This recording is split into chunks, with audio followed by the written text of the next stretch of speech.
मित्रांनो, IPL हा जुगार आहे, हा भांडवलदारांचा खेळ आहे। आपण पाहत आहोत की आता आरसीबी जिंकलेली आहे, विराट कोहलीची टीम जिंकली खरी, परंतु त्या 11 लोकांचा बळी गेला। या 11 लोकांच्या बळीला कोण जबाबदार आहे?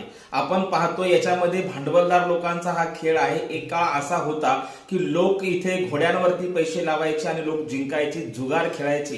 हा काळ बदललेला आहे, भांडवलदारांची खेळण्याची पद्धती बदललेली आहे, जुगार खेळण्याची पद्धती बदललेली आहे।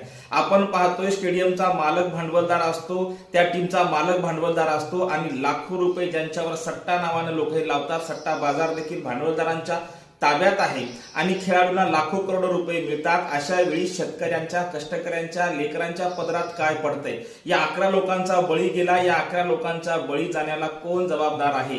याची कोण जबाबदारी घेणार आहे? हा खरं तर प्रश्न आहे। म्हणून एक लक्षात घेणं अत्यंत गरजेचं आहे की या जुगारापासून, खरं तर भांडवलदारांच्या, या श्रीमंत लोकांच्या जुगारापासून शेतकऱ्याच्या, कष्टकऱ्यांच्या, कामगारांच्या, लेकरांनी सावध होणं अत्यंत गरजेचं आहे। धन्यवाद।